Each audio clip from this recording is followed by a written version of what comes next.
Okay, everyone, I'm here with my good friend and fellow Star Wars enthusiast, David Cunningham. We're going to talk Obi-Wan today. David, you probably don't know this, but at the end of last week's pod, um, I was talking about how this was going to be the theme for this week, and I said I haven't asked him yet, but David Cunningham is going to be the guest for the podcast.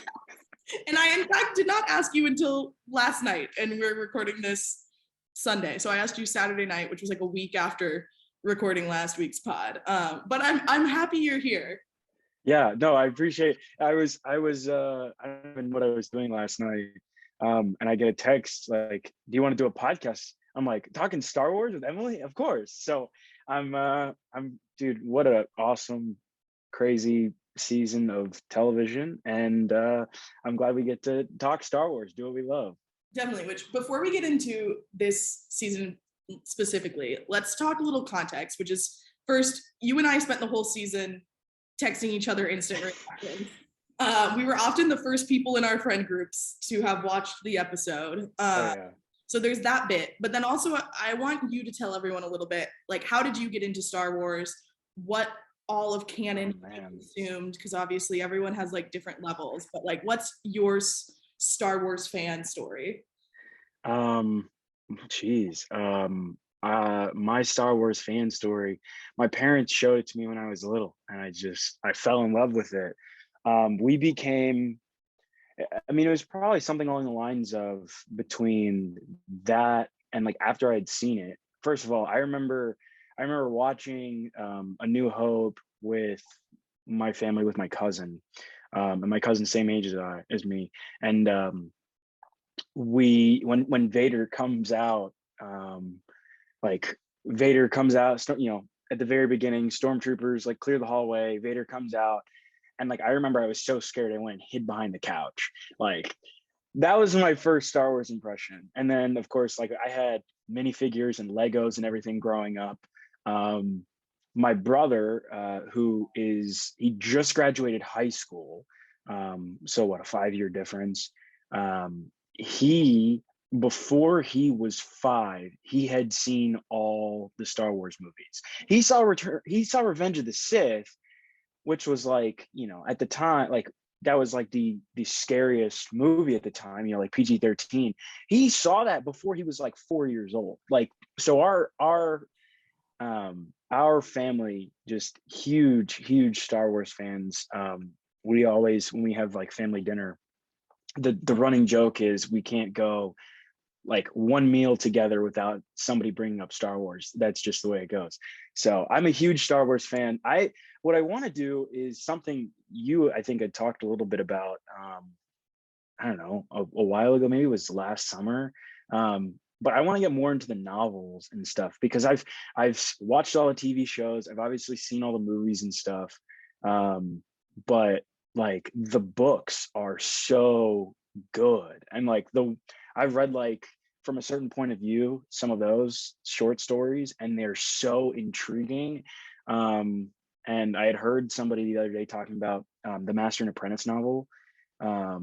And I'm like, that sounds like the next step, so. Yeah, no, I've read a couple of the books, because I started doing my, like, I was gonna consume everything in canon, which that will take me a lifetime to achieve, but I will get there someday. But yeah, I read a couple, and I mean, they really are great. And I mean, we both listen to Ringerverse, and they talk all the time, obviously, about like, oh, well, this gets brought up in the Ahsoka novelization, or throughout the Obi-Wan stuff. There's been a lot of talk about the Padme novels, which are like now very high on my to be read list. I'm like, I want to know everything. Like, any ounce of Padme, Anakin, Obi-Wan content I will take, and yeah, just Star Wars content in general. But let's get down to business and talk about Obi-Wan, which maybe I Nelson Mandela affect myself, but like, wasn't this called Kenobi when they first announced it? And now it's like, I could have sworn. Well, it's funny. So I was looking up I went on Wikipedia and I was just like refreshing my brain on like what happened in each of the episodes. And there's like I noticed it's like Obi-Wan Kenobi. And I was like, I swear it was only Kenobi. Like Yes. that it was just Kenobi. Where the heck did the Obi-Wan come from? I don't know. I was like, I am so confident this is what, because I've been like obsessed with this show since the second it was announced, and like, Oh yeah. like I was like, was definitely called Kenobi, and then I remember watching the first episode, and the title like screen came across, and it was like Obi-Wan Kenobi, and I'm like, is it not just called Kenobi anymore? Anyway, minor details, minor details. But what was your overall impression of the show? Did it live up to your expectations? Just big picture stuff. So it's interesting because like I try to do this with a lot of things now, but I try to go in with no expectations. I know that's something like No expectation. Van Lathan always talks about, oh yeah, no expectations. But like I seriously like try to go in with no expectations. Like, yes, I want it to be good, but like I know there were some people that were like kind of like they had like a checklist or like there were some people who had like a bingo card. And they were like, I want to see like some of this stuff in it. And I was just like, I honestly just want to be emotionally invested. I love Star Wars so much. I will be emotionally invested if you just give me a good story. And I think for the most part, it met my expectations. I mean, I'm like, we'll get into it. There were some things that I was like, I think they could have done a lot better.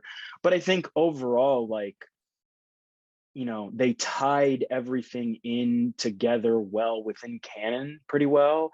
Like, I can imagine how tough it is for them because it's like, okay, you've got episode 3, you've got episode 4, and you're trying to squeeze Kenobi in, and you've already got so many other things that you have to like be aware of. But I thought like as a whole, I was emotionally invested every single second pretty much of every single episode. And like we got to see our boy Ewan McGregor in like as Anakin Sky or as Obi-Wan Kenobi. We got to see Hayden Christensen as Anakin Skywalker. Like just so many emotions coming out. I thought it was awesome. And I know there's some people might not have been too happy with it, but I think Mal and Joe put it best on the Ringerverse earlier. Like, I listened to their deep breakdown of the 6th episode, and it's like not everybody has to enjoy everything. And I enjoyed it. I hope everybody did, but I can understand like why you wouldn't enjoy it. And yes, like there are things like I'm sure we'll nitpick some things, but like overall, it was fun. It was Star Wars. We got to see our favorite characters in action again, and we got to know more about what they're doing now. So I really enjoyed it. Yeah, in terms of expectations, I am not great at tampering my expectations of things, especially when it comes to like something like this that I'm super passionate about. So I ended up feeling very similarly to how I did going into Spider-Man No Way Home. Like, I mean, both of those things, this show and that, were these like highly anticipated, like promo for months, like all of that stuff. And when I got to the theater on the day of to watch Spider-Man No Way Home, I was walking in and with my friend, I was like, I'm scared. Like, I've been so excited for this movie, but I'm a little scared to watch it now because like there's a chance it's not going to live up, and that's like fine, but it's also like scary to get into that. So when I like sat down to watch the first 2 episodes, I was like, I've been looking forward to this for so long. Like, this is probably like one of the biggest content drops of my life, like that I watched. And like, luckily, like the first 2 episodes definitely did live up to my like I came out of the first 2 episodes being like, wow, this could be the greatest Star Wars project ever. Did that change throughout the course of the show? Yes. But I was very high on the first 2 episodes. And yeah, like you said, like not everyone needs to like everything. I loved this. I also get why people didn't. Like, and I'm like one of those people where like you can love something and like recognize its flaws, you can critique it and still very much like it. So with that said, let's talk about the high moments for a second here. What were your favorites of the season? Favorite scene, episode, line, character, whatever you want to talk about that was your favorite? I mean, I think there were so many callbacks, right? Like so many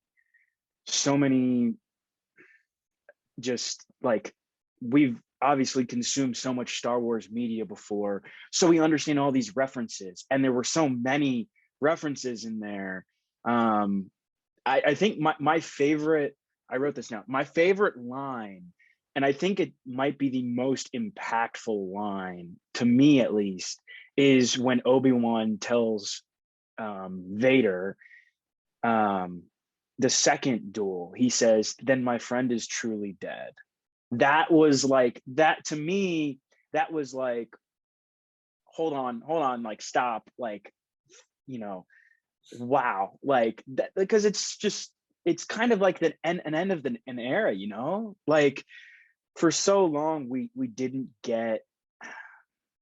know what Obi-Wan Kenobi was thinking, and now all of a sudden it's like okay, we jump up to episode 4, and in A New Hope he's all like, ah yes, like Darth, you know, and acting like he, you know, doesn't even know who the guy is anymore. It's like, where's the middle ground? And to see that was like, damn, like it's really over. But I think my favorite scene was probably when Obi-Wan tells Leia in the sixth episode, he tells Leia, you are wise, discerning, and kind-hearted, just like your mother. You know, those are all traits you got from your mother. I was sitting there, I'm tearing up, man. Like, no. That was when I got closest to crying. Like, I was like emotional during the Anakin like Obi-Wan final duel, but like that was the moment that I was like, tears were welling up in my eyes. Yeah, I was just like that's so emotional, and I think I like how they like. There were a couple times where they did Padme justice, like, you know, such a beloved character, and I think people often forget, like, she's the main reason Anakin like turned to the dark side. And it's just, you know, we've got this great relationship between Anakin and Obi-Wan, and then obviously how it develops, but like to have callbacks, to see Obi-Wan like in the third or fourth episode when they're on the transport and look at her and just be like, oh my gosh, you remind me so much of your mother. It's like, man, like, just I'm emotionally unstable. Yeah. Well, and we'll talk a little bit more about like retcons and like parallels and things like that later in the pod. But like one thing about that moment with Obi-Wan and Leia, when he was talking about Padme specifically and also Anakin, but that moment I think helps with that moment that I know a lot of people have had problems with in Return of the Jedi, when Leia's like, oh, I remember my mother, and everyone's like, you literally couldn't have, you were 2 seconds old when she died. Like, and Yeah, like I think now like that scene and then like the couple other moments that Obi-Wan talked about Padme in this series helps with that, because like when you're older and like reminiscing things about your childhood, like I think it's fair for her to be like, I remember my mom, but she's just remembering things that were told to her as a child, you know, like oh yeah. I think it helps a little with that. But we'll talk more about some of the other retcons that I did not feel like worked as well or happened at all later in the show. My favorite line, I went for more of a funny one. I was going back through all of my like instant reaction notes. And probably from the worst episode of the season, episode 4. But when Leia was being like interrogated by Riva and was being probed or whatever, she goes, "Is this a staring contest?" And I laughed hysterically, like not like a phenomenal piece of dialogue, but like the line delivery and just like the moment, I was like, this is very funny. So that I picked that as my favorite line because I have other Anakin Obi-Wan lines to talk about in the context of other things. Favorite scene had to be the flashbacks in episode 5. I mean, Yeah, I knew you were gonna pick that, so I decided not to pick it. The second that little rat tail came on the screen, the first second of the episode, I was like, wow, I have won. This is my agenda, and I've won. It was I had not watched it yet, and I believe like you texted our group chat, you were like, oh my, like you were like freaking out, and I'm just like what? Like, I mean, it's Star Wars, like, yeah, okay. Emily like texted me like, oh my god, after every single episode, like during whatever, and like I hit play, And I'm like, okay, sitting there like not like focused. And I see that and I'm just like, what is going on? Like, oh my God, this is not real. Well, especially because it came so late. And like going into it, I was like so confident. I was like, they have to have a bunch of these moments in there. Like, why would they cast Hayden and not do them? And then we got through 4 episodes and like hadn't seen Hayden's face at all. It was all just Darth Vader.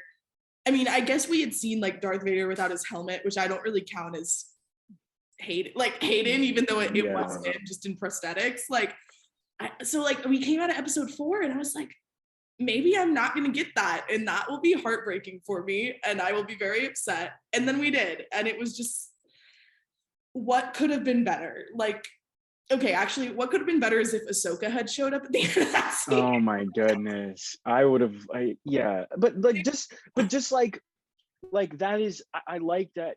Like, that is something new that they added. Mm. Like something, that's something essentially like that wasn't in the movies. Like if you had told me like that was an idea for Attack of the Clones and they took it out, I would have been like, oh, okay, like I get that. And then they're like, okay, like we took it from Attack of the Clones and put it in here. Like and it fits perfectly. It made perfect sense. And then it was just like the emotional high of seeing them like together, like seeing Hayden Christensen, like the smirk and the smile is just like I'm like jittery thinking about it. Well, and like as much as it was like a gratifying moment for so many fans, like it wasn't a fan pandering moment. Like it had a very purposeful, like motive. Like they had they used it very purposefully in that episode and in like how they were trying to paint the arc of that episode and the parallels between Obi-Wan and Vader and stuff like that. So I thought that was great. Speaking of arcs, there's a couple character arcs that I feel like we need to address. The main two being Obi-Wan and Darth Vader. And then the third one, which I think is where some of the takes will come out, is Reva. But let's start with the titular character, Obi-Wan. Obviously the season starts and he's clearly disconnected from the Force.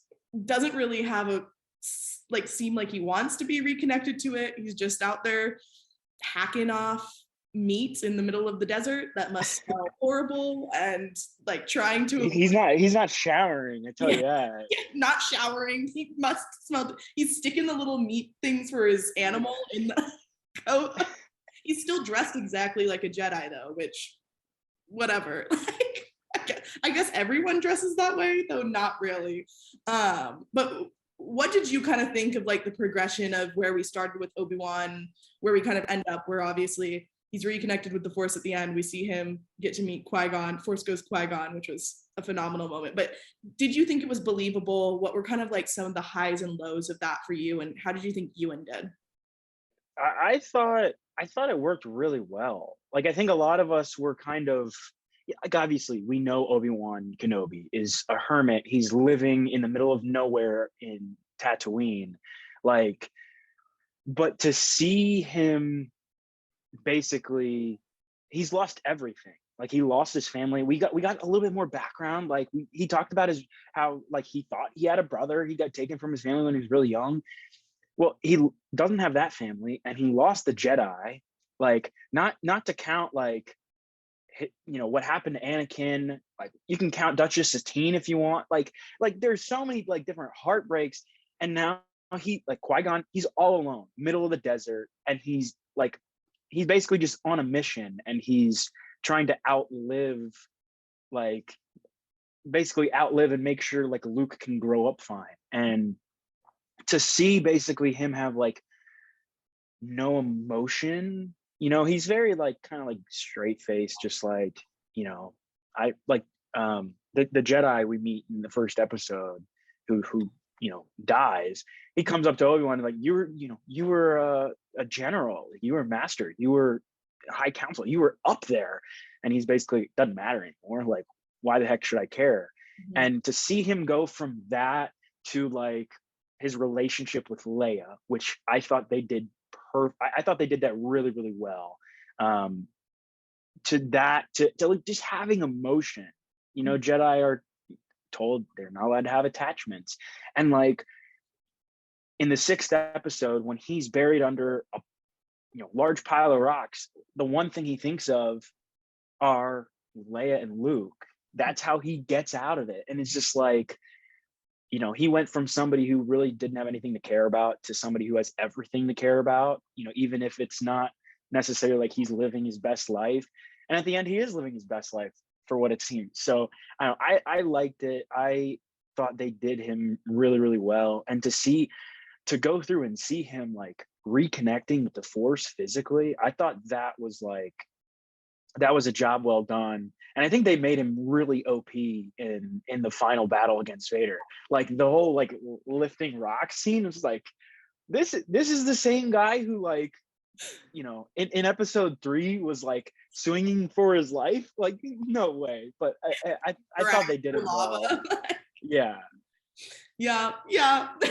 That's true. I think you make a great point, like about the fact that like it wasn't just like reconnecting with the Force, but like reconnecting with emotions too. And I think in that vein, I mean, I agree that like the relationship with Leia did a ton for that and worked really well. And I think overall, like he had the most fully fleshed out and realistic story arc, which makes sense considering he was the main character. But I think if there was one thing that was missing for me, because it was so focused on him and like his emotionality, Satine, like, yeah, I was kind of like, because they kind of like they made like weird, like not like super romantic connections between like him and Tala, but there were like weird charged moments. I felt like that I was like, why are we like, we've known her for 3 episodes, which I think I wrote in one of my newsletters. I was like, I don't super get how people are so attached to her when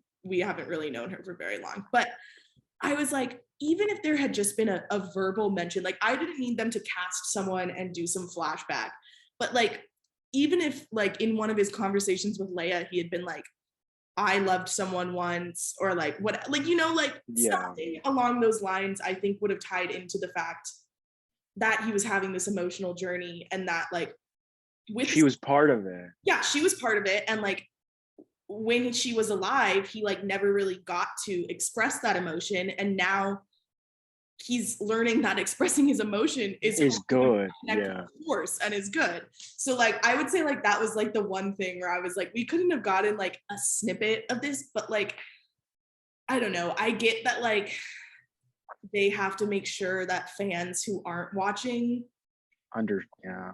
But also like go watch Clone Wars. A huge part of Star Wars canon now. Like people are gonna Ahsoka's in the Mandalorian and stuff, and she's gonna have her own show. Exactly. So like there's no reason that you can't mention Satine. I get not wanting to cast a whole new person to put in it, but that was the one thing that I was like, I really wish we had gotten this. Yeah, I think one of the other biggest things with Obi-Wan is like we all, we didn't know what he was going to be like at the start. And once we see him, it's like, okay, he's alone. He's got nobody. And the one thing he's still holding on to is that he still believes that Anakin Skywalker is in Darth Vader. Like he still believes that there is good in him. Mm-hmm. And at the end, Obi-Wan telling Anakin, I'm sorry. And Anakin saying, oh, it's okay. It's not your fault. You didn't kill me. You didn't kill Anakin Skywalker. I did. And it's Vader. Like, and then Obi-Wan going from goodbye Anakin to goodbye Vader. It's like, he's fully moved on. I feel like in a lot of ways, like Obi-Wan, like a new person after that. He's like, okay, like I've moved on, like new chapter of my life. Like, and that I think was just added emotion because throughout the season we saw him like rekindle his emotions, obviously with Leia, a little bit with Luke, but we see him kind of find himself. And I think to truly find himself, he had to let go of Anakin, and sad but worth it, I think.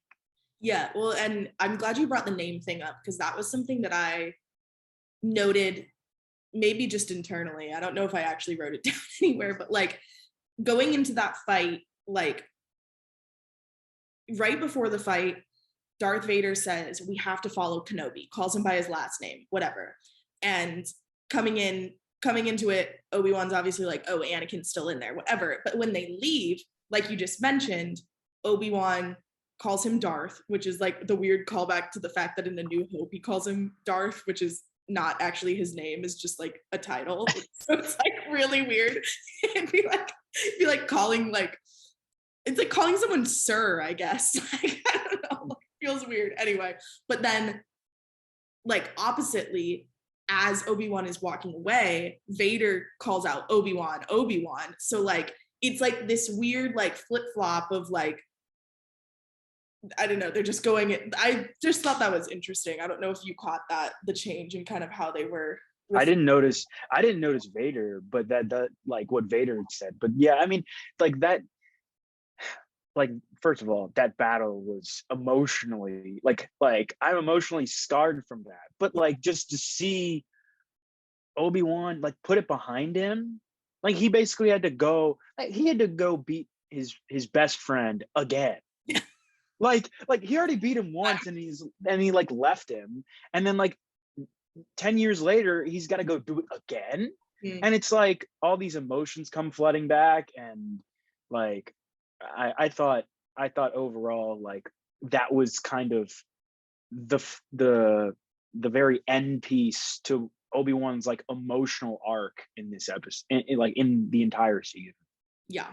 So then moving on to Vader's arc, and staying kind of in this realm of this final fight, because one thing I noted going back through my notes is episode 3, Vader very purposefully says to Obi-Wan, I am what you made me. And then like you pointed out in the finale, he says, I am not your failure, Obi-Wan. You didn't kill Anakin Skywalker, I did. So those are obviously two very different outlooks on like the scenario. But I think we were lacking some of the in-between moments in how Vader got from episode 3 of this is your fault, I hate you, to somehow potentially recognizing part of his blame, which like, is this like them trying to like start pointing him on the path to where Return of the Jedi he's like what, like I don't know, like the more I think about it, the more I'm like, why did they have him absolve Obi-Wan? Like what did you think like was supposed to be the arc of that, I guess?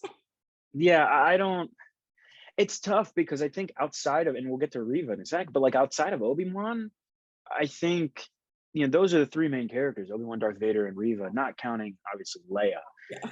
But like they did Obi-Wan well, I thought. I think the other 2 kind of just, it fell a little bit. Like what they wanted to do, it just didn't quite hit the mark. Or I don't even know if that's what they wanted to do, but it felt like, you know, Vader's supposed to be this evil villain.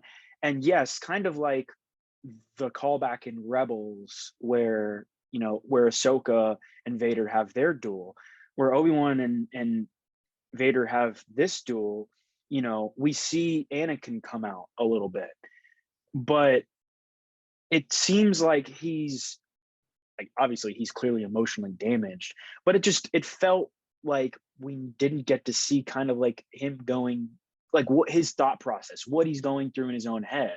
Like, okay, I get it. The show's completely focused on Obi-Wan. That's what the show's about. But I think it would have been nice to kind of get, even if it's just like Vader meditating, like in his chamber, like just get something where you kind of see what's going through his mind, or the back of tank. They're great with the back to tank flashbacks. Like if they get something where it's just Vader kind of sitting there going through his emotions and just like you understand how emotionally damaged he is, but that's like what keeps him burning. Like I think you're exactly right. That middle piece, like in between the beginning and the end, is kind of just like, okay, like what is he, what's going on in his head?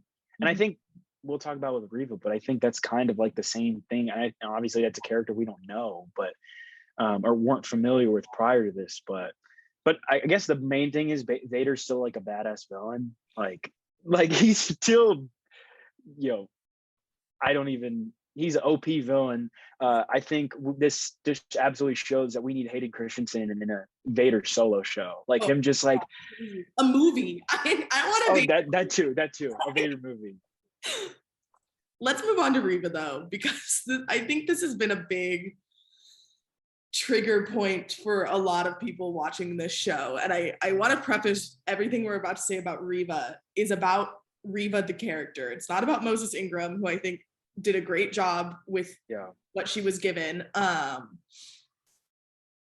Reva storyline, they needed to, I don't know. I think the biggest thing I've agreed with hearing a lot of people say is that this either needed to be a longer season so you could have more time with a character like Reva, where you potentially could have had a whole episode devoted to her backstory. Like think like an in-between episode between 5 and 6 that was completely devoted to Reva, where like this is like more of her backstory, like finding her in the gutter and like her potentially like we could have had back to scenes with Reva, like of her healing from her Darth Vader fight wound and like reflecting on like how she got to this point in her life. So like I think it either needed to be a longer season or they needed to scale it back and just not try to have as many character save it for season 2. Yeah, exactly. Or I don't know, but like one, where it was heading for the most part was so obvious from the beginning. I mean, I texted you like almost immediately and was like, okay, clearly Reva is the youngling from this Order 66 flashback, because who else? Yeah, who else would it be? Like everyone caught on to that within like the first 30 seconds of the show, which like wasn't a horrible thing. Like I don't always feel like everything needs to be like a twist or a surprise. But then like when they did try to make the twist of like, oh, she got close to Vader so that she could maybe take him down, it was like, what?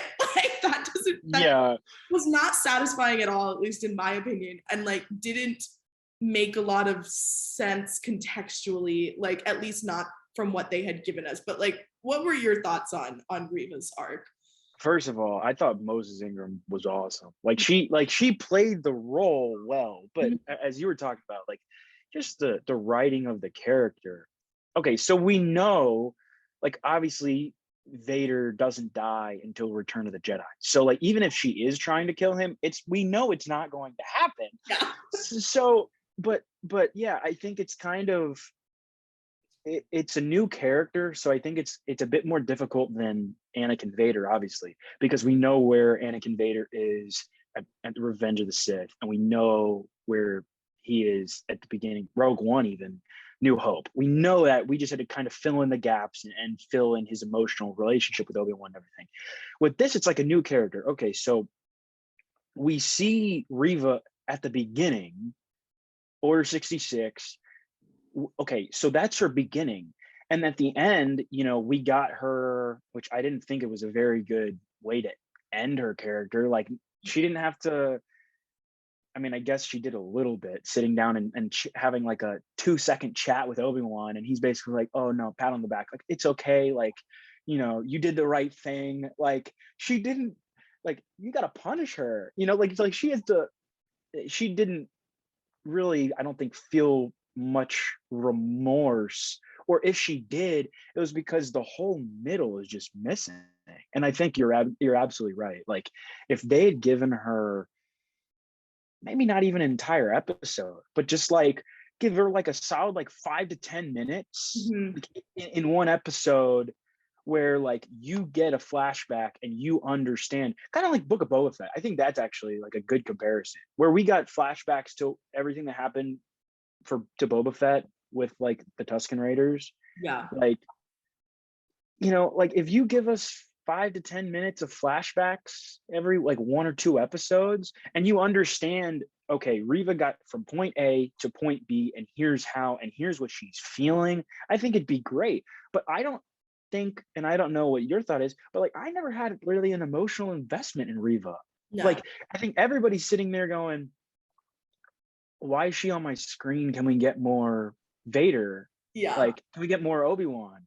And okay, like once Obi-Wan like sits down and chats with her, and like you understand like, okay, like that's really like her plan. It's like, okay, well, where can we get like, you know, teenage, I don't know, I don't know how old she is, but like get like Riva of 5 years ago going through her head saying, I have to become this person so I can get my revenge. Like that's so, I feel like, easy to do, and they didn't do it. Yeah, no, I think that's a great point about how much different it could have been if they had just like scattered like backstory into it more, because she was very clearly set up as the third main character of this show. And at first I was inclined to say, why don't we do away with Riva completely and then just focus on the Grand Inquisitor, because then at least he's a character that we know is going somewhere because he's in Rebels, could potentially show up again in Ahsoka. Well, actually likely will show up in Ahsoka because that's just going to be a continuation of Rebels. Yeah. But like, I think if they had those flashbacks, then you keep the, here's at least one character, we don't know how their story is going to end, but you still get like backstory to them. So I don't know, I think that was a good idea of the way they should have done it. I don't know. I mean, well, here's the thing. Like, I think Riva is 100%, like, her character is worthy of, like, Moses Ingram and that character, worthy of something. But I just feel like they just completely dropped the ball. Like so much potential, and it's like, okay, like, it's. I was actually kind of excited to see like what the twist with Riva was going to be, because we kind of like knew, okay, like it's going to be Obi-Wan Vader, but like Vader can't be like crazy hands-on, so it's going to be Riva. Okay. And every single time like Riva did something, it was kind of just like, am I supposed to care about this? Yeah. And I think it was just really disappointing as a whole, because like at the end, like she basically gets stabbed, goes all the way to Tatooine, like still clearly wounded, fights off Uncle Owen and Aunt Beru, which shout out to them. They're like elite parents. Like the way they fought her off, like with especially Aunt Beru, like she was going to ham, and she's fighting like a girl with a lightsaber. Yeah. And then she just like, she chases Luke all the way out there. Luke passes out, and then she's just like has a flashback, and it's like, okay, like she's a different person now. She thinks, it's like, you can't, that was just way too quick. You can't do that. Yeah. Well, and like, sure, like, and we're gonna talk about if there will be a season 2 of this, or like how they could possibly continue any of these storylines. But like, sure, they could do something with her in the future. But because they dropped the ball, like, I don't care longer about knowing about her backstory, because they let us get through this entire season without knowing it. Like, it's not gonna do anything for me to hear about her backstory in a later episode, because we already got her complete character 180. Like, well, it's not like, and we don't really. Okay, yeah, she could be in some other stuff going forward. Like, okay, yeah, if there is a season 2, like I bet we'll see a lot more of her. But she is, in quotes, redeemed now, because she's like, I understand what I've done. I don't want to go down that path. And it's like, okay, so you went from the start to the finish and gave us nothing in the middle. And it's like, why the heck I don't even care about her, like the character. That was probably the part they messed up on the most. And I think everybody agrees. Yeah, no, for sure. Let's move on then to talking about staying true to canon, which was the other big thing people had gripes about / were most concerned about, I think, going into the show, and then some of the parallels. I think the most important place to start, and the place I am still a little confused by how we left things, is Leia and Obi-Wan's relationship.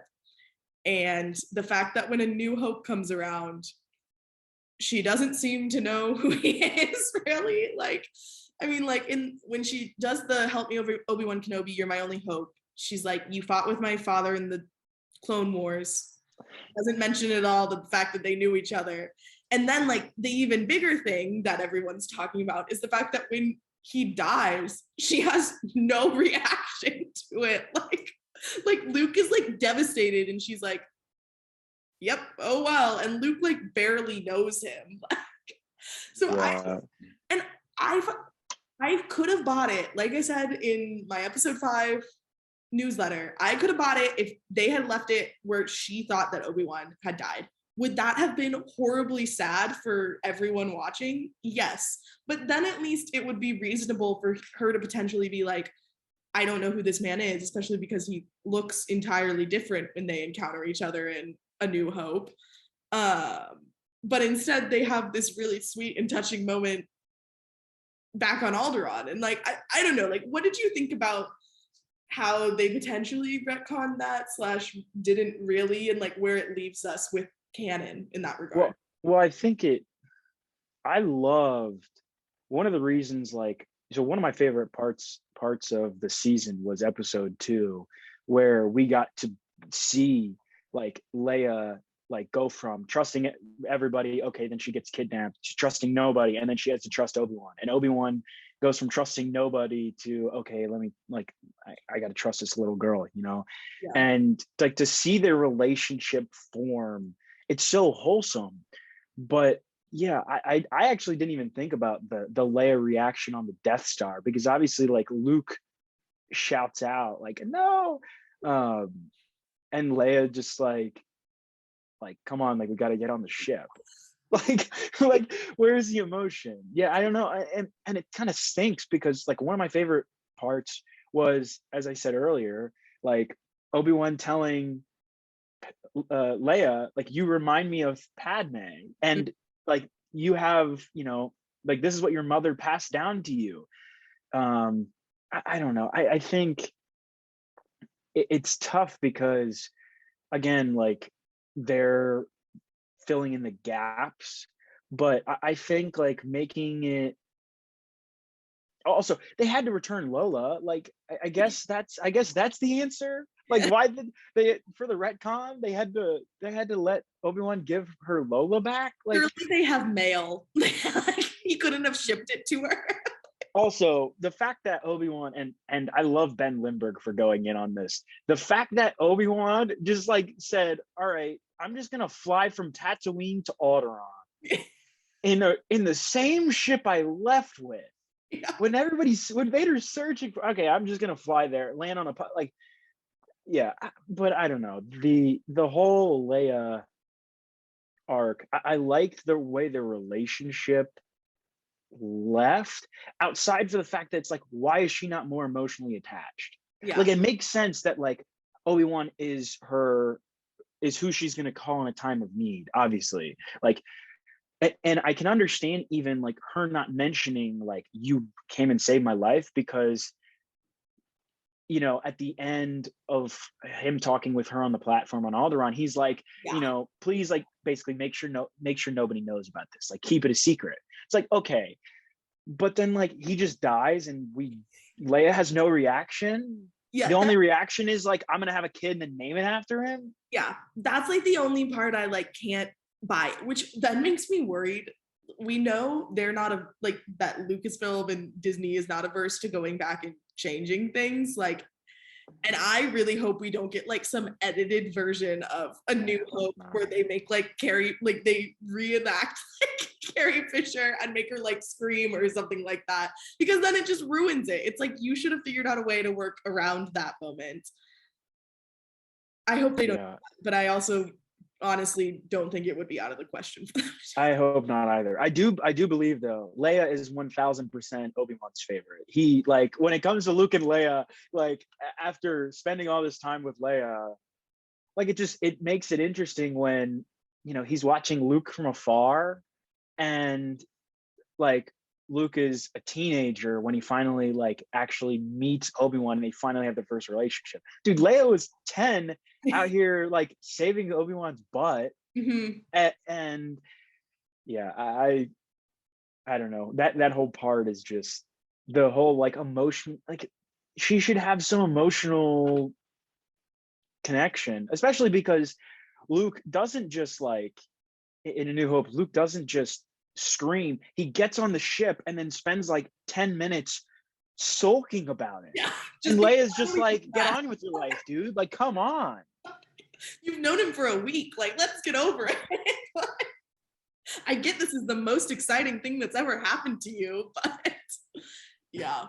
The more believable, or I guess the thing that I felt like they handled better with canon was like Obi-Wan and Darth when they meet again in A New Hope.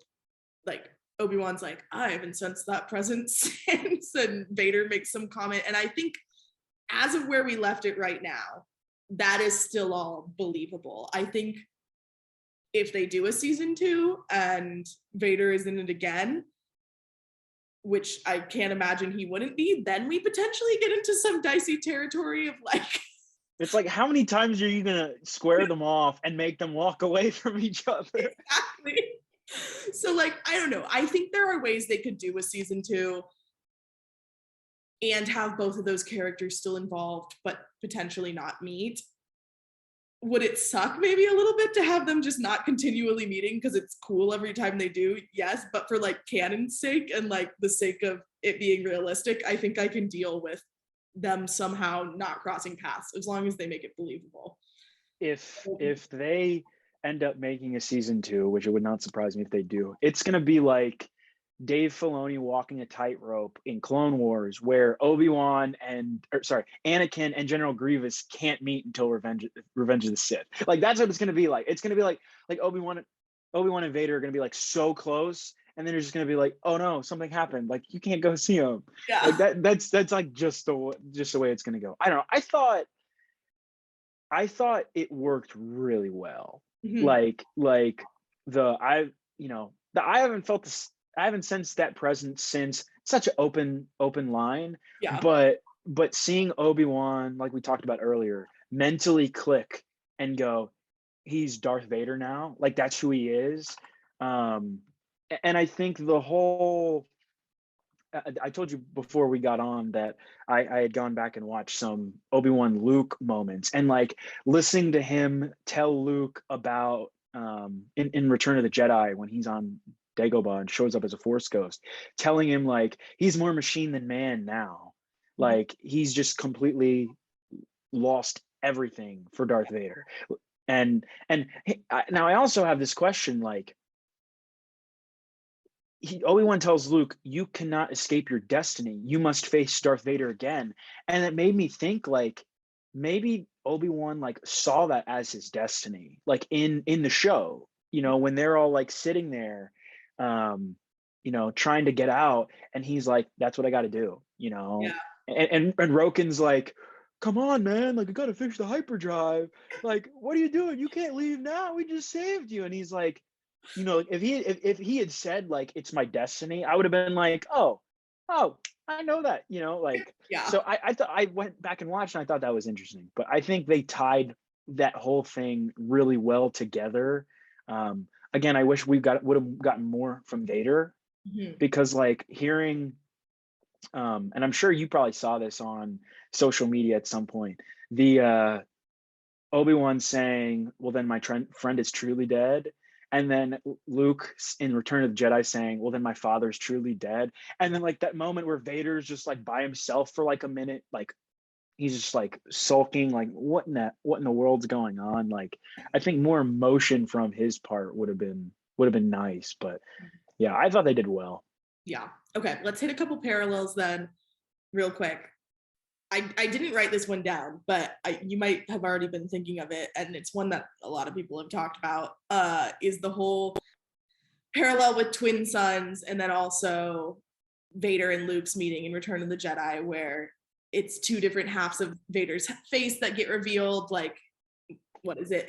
I think it's his left side that Obi-Wan chops off, and then Ahsoka sees his right side because they have different views, like master and apprentice or whatever, and then Luke gets to see the full picture and stuff like that. So I thought that was all really intriguing. Did you have thoughts on that type of symmetry, I guess? I thought that was excellently done. Like, of course, I get on TikTok and like that's like the first thing I see is a ton of people going, oh my God, Ahsoka got one side, Obi-Wan got the other side, but the only person that was able to completely take it off is Luke. Yeah. And like I guess kind of like sat back and thought about it and was just like, like that's amazingly done. The Mhm. fact that like it had to be Luke. And I think that's also like when you think about it, like that's another reason why Obi-Wan is just like, you know, I can't, there's nothing more for me. I can't get any more out of Anakin, you know. And I think it completely makes sense why, you know, in A New Hope and the rest of the original trilogy, Obi-Wan's just like, yeah, you know, it's just Vader and he's more machine than man. And but I loved that parallel. And so now it makes me like, now we've like talked about Ahsoka, it makes me like anticipate like what are they gonna, like we gotta get Vader Anakin mentions in Ahsoka, right? Like we have to. Surely. If we don't, like, I don't know. Like, how could we not? Yeah. But yeah, okay. The other parallel that I thought was really intriguing, and I think they brought this up on Ringerverse, and I think that's why I ended up writing it down. But like the Anakin and Luke kind of parallel, young Luke parallels that we see in this, like obviously in the first episode we see Luke pretending to drive a speeder or a pod racer, which is everyone was like, oh, it's just like Anakin in Phantom Menace or whatever. But then also like at the end of the season, like when Obi-Wan finally gets to meet him, like I don't, which I think on Ringerverse they said, does Obi-Wan say something like, oh, he doesn't need to be trained right now, like let's just let him be a boy? Or is that something like Mal just said? No, I don't remember word for word, but he basically said, Obi-Wan basically said something along the lines of, you know what, I've realized that he needs to be a kid. Yes, okay, which exactly is this whole fucking mess started because Liam Neeson decided to free A Anakin kid. and leave his mother as a slave on Tatooine and take Anakin as a 9-year-old child, just like Luke is here, and train him to be a Jedi and tell him all this shit that he can't do. And so now Obi-Wan's like, you know what? I'm a pass. I'm a pass on that. I'm not going to do it again, which I think was good. I think that also Smart. I also think Leia kind of like shaped his perspective on like Mhm. little kids suck. Like like obviously like they've got a loving relationship, but I think Leia, he like after being with Leia for so long, he kind of realized like, okay, maybe I should just let her be a kid. And like it makes sense, but it's just funny how like, yeah, and the whole reason why this whole thing started was because Qui-Gon went to Tatooine and you know they've landed on Tatooine and he's like, oh, this is interesting, I need to take this kid home with me. like like the Problematic. Watto was right. I don't know if we can say that Wada was right, but we can say Well, okay, yes, okay, not with the owning slaves part, but with the like, okay, seriously, like this kid is just trouble. Watto was right. Watto knew. He knew that Anakin was going to become Darth Vader. He did. I'm gonna put that in my Twitter bio. Watto knew. Watto knew. Okay, we've kind of been dancing around it the whole time. Do you think there will be a season 2 of this show? There wasn't originally going to be one, but now it kind of seems like It's like every time I check Twitter, like Kathleen Kennedy said something new about like, oh, we might have one. We might have one. I honestly, and I don't want anybody to take this the wrong way, I don't really want them to have one. Like, I think they ended it on the right note. I think what they should do is invest all their chips into a Vader show or a Vader movie, because like, okay, yes, you can do some more with Obi-Wan, like, you know, Qui-Gon, Liam Neeson, but like, does Liam Neeson really want to come back like for more than just like a tiny cameo? You know, like I think it'd be cool if like, you know, Obi-Wan, I don't know, Obi-Wan was like running down spice runners, like doing things on Tatooine. yeah. But like there's only so much I feel like you can really do. And I think it was great. They did great service to Obi-Wan and the character. And I could watch Ewan McGregor play Obi-Wan any day of the week. Mhm. but I feel like at some point you're doing too much. Does Yeah. that make sense? Yes. Yeah. No, totally. I mean, I was gonna say like I would love to see Ewan and Hayden return again. I think if there was like to be like another season like this, I would want it to be like inverse and have both of them in it, but be Darth Vader focused. Where I think that would be yeah, like fantastic. the primary plot line is following Vader somehow, and then we're just getting glimpses of what Obi-Wan is up to. Like, especially if they're like framing, like if they framed a Vader season around like, okay, this rebellion is budding, and like Palpy's putting like pressure on him to shut it down or whatever. Then you can have those flashes of Obi-Wan potentially helping the rebellion now that he's like open to it and aware of it and is reconnected with the Force. That could like be in there without them meeting. Like we already said, we potentially don't want to happen again. You know what? We need Obi-Wan in the Ahsoka show. That's what I like. And I was just thinking like that would be perfect. Like, because imagine I'm like retracing my steps, but like in Rebels, we see a young Leia. There's 1 or 2 episodes where like Leia's in there and Leia's like helping out the rebels. And all I'm thinking is like, imagine if there were like in Ahsoka, Obi-Wan comes and helps out. Yeah. Like, and then Obi-Wan and Ahsoka get to reunite. Mm-hmm.